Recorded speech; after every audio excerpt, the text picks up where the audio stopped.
Assalamualaikum warahmatullahi wabarakatuh. Allahumma salli ala sayyidina Muhammadin wa ala alihi wa sahbihi wa man wala mabad. Alhamdulillah teman-teman jamaah yang dimuliakan Allah Subhanahu wa taala. Yang pertemuan yang lalu kita sudah membahas tentang apa itu fikih, pengertiannya secara bahasa dan secara syar'an, dan apa itu taharah, pengertiannya secara bahasa dan secara syar'an, dan maksud dari bersuci dan alat untuk bersuci. Pada kesempatan ini saya akan membahas tentang air ya. Jemaah yang dimuliakan Allah Subhanahu wa taala, yang penting jangan lupa kita niatkan dalam hati kita duduknya kita di sini untuk mencari ridho Allah, menghidupkan sunnah Nabi, untuk mengambil manfaat, memberikan manfaat, menghilangkan kebodohan, untuk mencari ilmu dan untuk mengamalkan dan menyampaikannya. Bismillahirrahmanirrahim. Al-miyahu allati yajuju at-tathiru biha min haitsu mahaliha sabu miyahi ma'u sama'i wa ma'ul bahri wa ma'u nahri wa ma'ul bi'ri wa ma'ul aini wa ma'ul salji wa ma'ul barat. Air yang boleh digunakan untuk bersuci dengannya, atau air yang sah digunakan bersuci dengannya, ada 7 macam air. Yang pertama ma'us sama, air hujan. Yang kedua wa ma'ul bahri, air laut. Yang ketiga wa ma'un nahri, air sungai. Yang keempat wa ma'ul bi'ri, air sumur. Yang kelima wa ma'ul aini, air mata air. Yang keenam wa ma'ul salji, air salju. Dan yang ketujuh wa ma'ul baradi, air embun ya. Jadi ada 7 macam air saja yang boleh digunakan untuk kita bersuci dengannya. Kemudian jemaah yang dimuliakan Allah Subhanahu wa taala, air hujan ya, Allah mengatakan wa anzalna minas sama'i ma'an tahura, dan kami telah menurunkan dari langit ma'an tahuran, air yang suci dan mensucikan. Dan juga Nabi SAW bersabda, ma min sa'atin min lailin aw naharin illa wasama'u tamturu illa anallah yasrifu haitsu yasha. Yang artinya tidaklah di waktu malam atau di waktu siang kecuali langit ini menurunkan hujannya. Akan tetapi Allah Subhanahu wa taala yang memindahkan hujan itu sesuai dengan kehendak Allah Subhanahu wa taala. Kemudian dalilnya air laut, Nabi SAW bersabda, huwa atuhuru ma'uhu al-hilu maitatuhu. Air laut itu air yang airnya suci dan mensucikan, dan bangkainya juga halal. Allah Subhanahu wa taala mengatakan wa anzalna minas sama'i ma'an biqadrin faskanna fil ardi wa inna 'ala dhahabin bihi laqadirun. Ini dalilnya air sungai ya. Allah mengatakan, dan kami turunkan air dari langit dengan suatu ukuran, lalu kami jadikan air itu menetap di bumi, dan sesungguhnya kami Maha Kuasa melenyapkannya. Itu dalil tentang air sungai ya. Juga air sumur, air mata air, air salju dan air embun ya. Kalau air salju itu air yang dari langit, yaitu berupa embun-embun es dingin sampai ke bumi, itu dia mengeras seperti batu ya, seperti batu. Kemudian air embun itu air yang dari langit, dia berupa batu es, mengeras sampai ke bumi, dia berupa embun-embun. Embun yang berupa embun salju yang akan membentuk yang seperti kita lihat di Eropa, salju-salju kan. Itu macam-macam air dari segi tempatnya air. Selanjutnya macam-macam air dari segi hukumnya. Summa al-miyahu ala arba'ati aqsam ay min haitsu hukmiha. Tahirun mutahirun ghairu makruhin istima'aluhu wa huwa ma'al mutlaq. Tahirun mutahirun makruhun istima'aluhu wa huwa ma'al musammas. Tahirun ghairu mutahirun wa huwa ma'ul musta'mal wal mutaghayyiru bima khalatahu minat tahirati wal ma'u al mutanajjisu wa huwa alladhi halat fi an-najasatu wa huwa duna qulataini aw kana qulataini fataghayyar. Air dari segi hukumnya ada 4 macam air. Yang pertama, air yang suci dan mensucikan, tidak makruh menggunakannya, disebut air mutlak. Yang kedua, air yang suci dan mensucikan tetapi makruh memakainya, yaitu air musammas, air yang panas karena sengatan sinar matahari. Yang ketiga, air yang suci tidak mensucikan. Air yang suci tidak mensucikan ini terbagi 2, yaitu air yang musta'mal. Yang kedua, air yang berubah karena bercampur dengan sesuatu yang suci. Yang keempat, air mutanajis. Air mutanajis juga ada 2. Yang pertama, air yang sedikit, yang kurang dari 2 kulam, yang kemasukan najis. Yang kedua, air yang 2 kulam, yang kemasukan najis, kemudian berubah salah satu sifatnya air. Jemaah yang dimuliakan Allah Subhanahu wa taala, yang pertama air yang suci dan mensucikan. Air yang suci itu maksudnya zatnya bukan najis, zatnya suci. Yang mensucikan itu artinya air itu bisa digunakan untuk mengangkat hadas, bisa digunakan untuk wudu atau mandi wajib, dan bisa digunakan untuk istinja ya. Jadi air yang suci mensucikan ini yang bisa kita pakai untuk bersuci, bertoharoh. Tetapi kalau air itu tidak mensucikan, berarti tidak sah digunakan untuk mengangkat hadas, wudu atau mandi wajib. Jadi kalau tanpa sadar kita bersuci dengan air yang tidak mensucikan, maka bersucinya kita tidak sah. Kita wudu, wudunya tidak sah.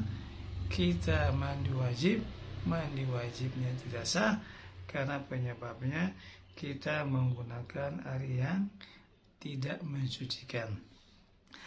Jadi air yang tidak mensucikan ini disebut air mutlak, atau air yang penamaannya dikoyiti dengan sesuatu yang tidak tetap. Maksudnya namanya bisa berubah-ubah. Contoh misalnya contoh air sungai ya.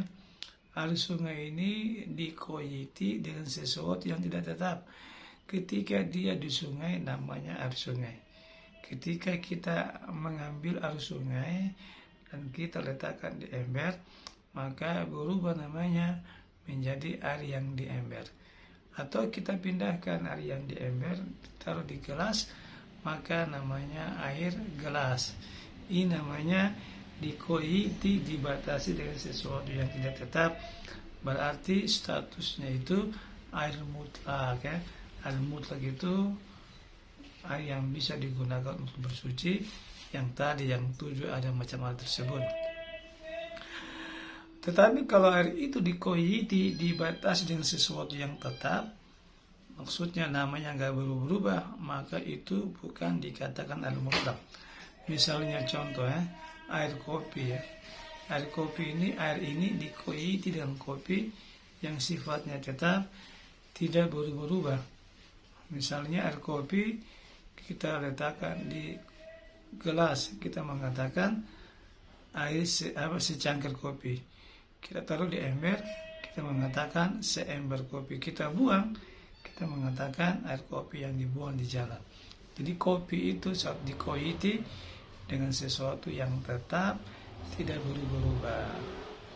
Itu yang pertama, air yang mutlak. Jadi kalau kita mau bersuci, berwudu atau mandi wajib, kita menggunakan air yang suci dan mensucikan. Yang kedua, air yang suci dan mensucikan tetapi makruh dipakai, yang disebut dengan air yang musyammas. Air musyammas itu air yang panas karena sengatan sinar matahari, ya. Jamaah yang dimuliakan Allah Subhanahu wa taala, air yang panas karena sengatan matahari ini itu hukumnya makruh dipakai dengan dua syarat. Syarat yang pertama, tempatnya air itu tidak terbuat dari emas dan perak, ya, dari besi kah, dari kuningan kah, dari aluminium kah. Itu yang pertama. Yang kedua, di tempat cuaca yang sangat panas, ya. Kalau memenuhi dua syarat ini, maka kemudian air itu panas karena sengatan matahari, maka hukumnya makanya makruh, ya. Ulama mengatakan, bahkan dalam keterangan hadis mengatakan, air yang terkena sengatan matahari itu di permukaannya itu ada sesuatu yang muncul, ya, sesuatu yang muncul, yang sesuatu itu yang menyebabkan penyakit kulit, ya, maka mengatakan makruh dipakai. Tetapi ada keterangan mengatakan juga bahwa sesuatu yang muncul itu tidak menimbulkan penyakit kulit. Kalau tidak menimbulkan penyakit kulit, maka air itu tidak makruh dipakai. Hadirin yang dimuliakan Allah Subhanahu wa taala, jadi air yang musyammas ini tidak terdapat di Indonesia, ya. Karena cuaca kita bukan cuaca yang sangat panas. Air yang musyammas ini hanya ada di negeri yang sangat panas seperti Arab Saudi, Yaman, ya. Karena di siang hari itu kalau adanya tempat air itu dari baknya dari besi, itu airnya sangat panas. Kemudian air yang musyammas ini kemakruhannya hilang itu apabila dia dingin. Kalau dingin kembali, maka sudah tidak makruh memakainya. Jamaah yang dimuliakan Allah Subhanahu wa taala, kemudian yang kedua, air yang suci tidak mensucikan, ya. Maka yang ketiga, air yang suci tidak mensucikan.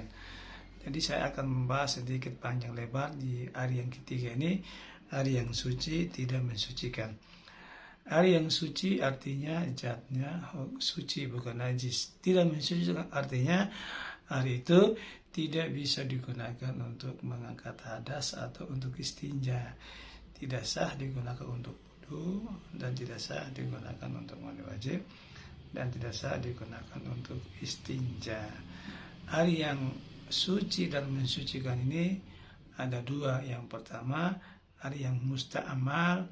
Yang kedua, air yang sudah berubah karena bercampur dengan sesuatu yang suci. Kemudian air yang musta'mal, ya. Musta'mal itu artinya sudah dipakai. Air yang sudah dipakai, ya. Bukan air sisa, ya. Bukan air sisa, tapi air yang musta'mal itu air yang sudah dipakai. Lah, air yang sudah dipakai yang bagaimana? Yang dianggap musta'mal oleh syariat.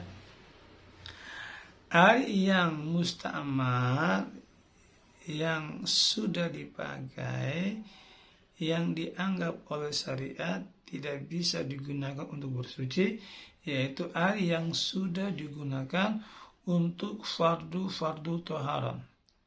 Untuk fardu tohara, baik ketika wudu maupun ketika mandi, ya.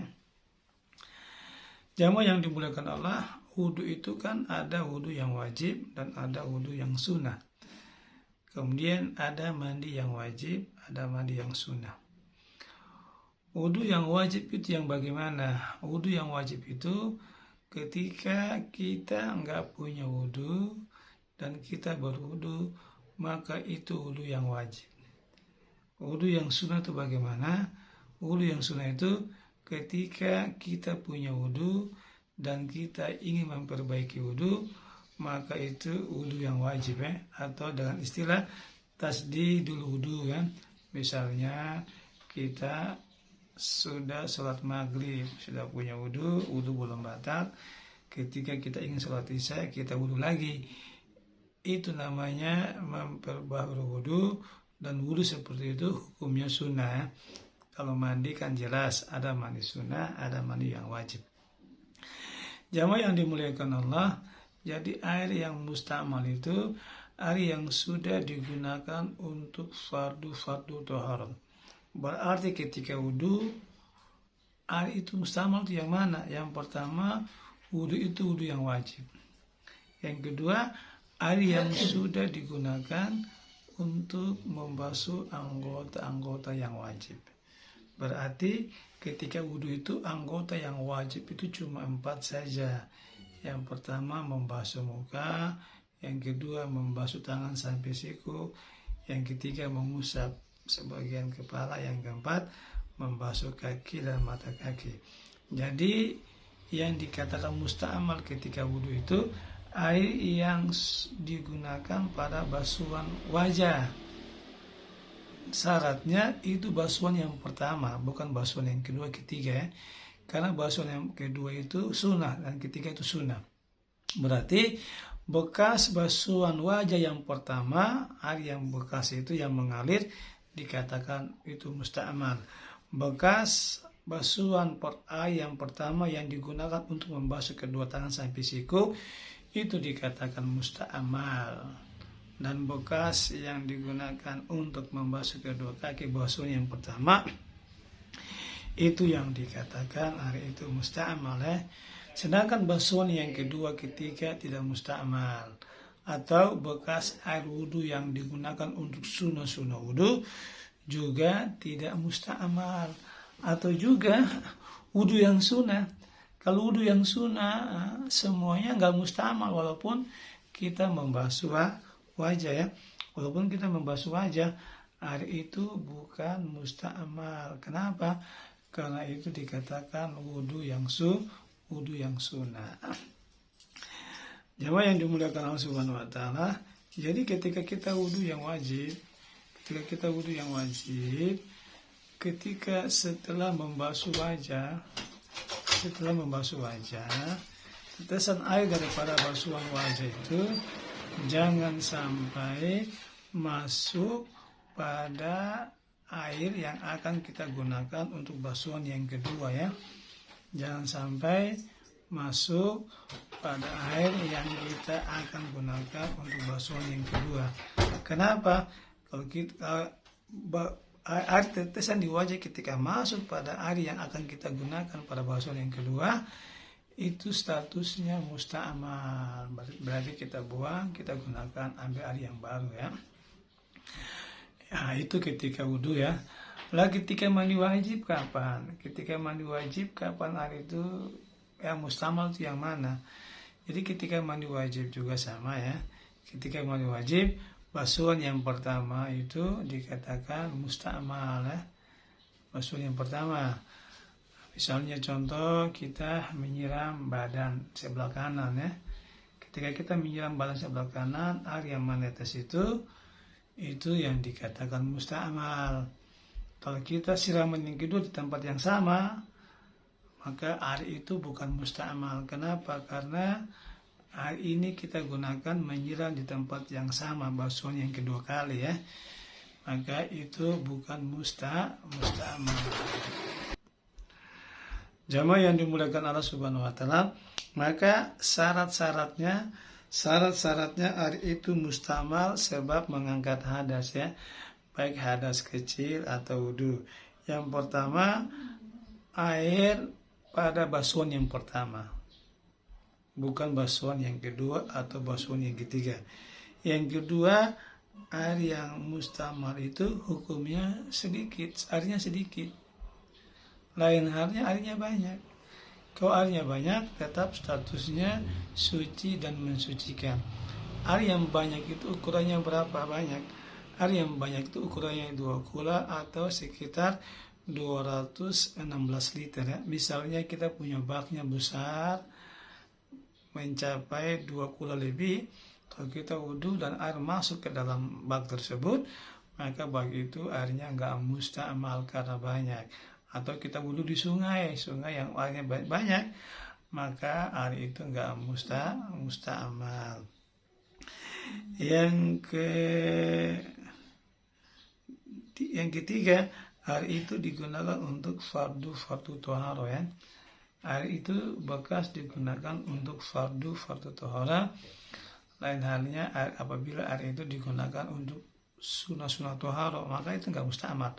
Dan yang keempat, air itu sudah berpisah dari badan kita. Kalau air itu belum berpisah dari badan kita, maka air itu statusnya belum mustamal. Contoh misalnya, kita punya bak air ya. Bak air ini ukurannya 200 liter. Ada orang yang janabah, yang junub, dia mandi wajib masuk ke dalam bak itu. Maka dikatakan ketika dia masuk ke dalam bak itu, berarti air itu melekat pada badannya. Dan dia mandi dalam bak, dia menyirami semua anggota badannya semuanya. Itu air itu nggak dikatakan mustamal. Kenapa? Karena air itu masih menempel pada badannya. Kapan mustamal? Ketika dia keluar dari bak air tersebut, maka airnya itu menjadi mustamal karena sedikit. Jamaah yang dimuliakan Allah Subhanahu wa taala, kalau kita wudu bagaimana? Kalau kita wudu juga sama ya. Kalau kita wudu membasuh wajah misalnya, ketika kita membasuh wajah, itu tangannya jangan diangkat dari wajah.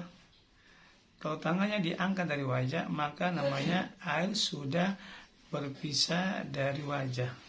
Jadi ketika wudu itu, ketika membasuh wajah, jangan diangkat tangannya sampai wajahnya semuanya terkena air ya. Ketika kita meratakan sampai wajahnya semua terkena air, baru diangkat. Kalau kita belum meratakan air ke semua dan kita mengangkat tangan kita dari wajah, maka air itu sudah statusnya mustamal di tangan kita ini. Kita nggak boleh mengusap kembali, tapi kita ambil air yang baru, ngusap kembali ya. Nah, itu caranya wudhu yang benar ya. Itu mustamal ketika mengangkat tandas. Kemudian syarat-syaratnya air mustamal itu ketika mengangkat najis ya. Jadi syarat mustamal ketika mengangkat najis yang pertama sama juga. Yang pertama itu air itu basuhan yang pertama, siraman yang pertama ketika kita menghilangkan najis ya, setelah najisnya kita bersihkan, atau najis yang mutawasid, atau basuhan yang ketujuh ketika membasuh najis yang mughalladhah, najis anjing atau babi. Yang kedua, ayakun al-ma'u waridan al-najasa. Yang kedua itu air itu yang mendatangi najis, bukan najis yang mendatangi air. Oleh karena itu jamaah yang dimuliakan Allah, kalau kita mencuci pakaian kita ya, pakaian kita yang mungkin di situ ada najis yang sudah air kencing kan, anak kecil kan, maka caranya kita taruh pakaian baru kita kasih air. Kalau kita taruh pakaian kasih air, maka itu namanya air yang mendatangi najis, maka airnya bersih, maka pakaian itu jadi bersih, suci, dan air itu mustamal. Kenapa? Karena air yang mendatangi najis. Tapi sebaliknya kita kebalikan ya, kita taruh air dulu baru kasih pakaian yang ada najisnya, maka air itu menjadi mutanajis dan pakaian kita tidak bersih. Walau secara syariah nggak bersih karena ada najisnya di situ. Maka jamaah yang dimuliakan Allah Subhanahu wa taala, maka kalau kita mencuci pakaian kita itu aturan syariatnya yang benar, kita letakkan dulu pakaian kita. Terus kita kasih air sampai semua terendam, baru kasih rinso. Itu caranya kalau kita menyuci pakaian baik di mesin cuci maupun di ember ya. Jangan kita balik, jangan kita kasih air dulu, terus kasih sabun, lalu pakaian. Dikhawatirkan kalau pakaian kita ada najis, maka secara syariat pakaian kita menjadi terkena najis dan airnya mutar najis, berarti tidak sah digunakan untuk sholat dengannya. Kalau kita sholat, nanti sholatnya nggak sah karena baju kita ada najis hukmiyah namanya. Itulah yang dikatakan syarat-syarat air yang mustamal sebab menghilangkan najis ya. Mudah-mudahan sedikit ini ada manfaatnya. Akhir kalam. Assalamualaikum warahmatullahi wabarakatuh.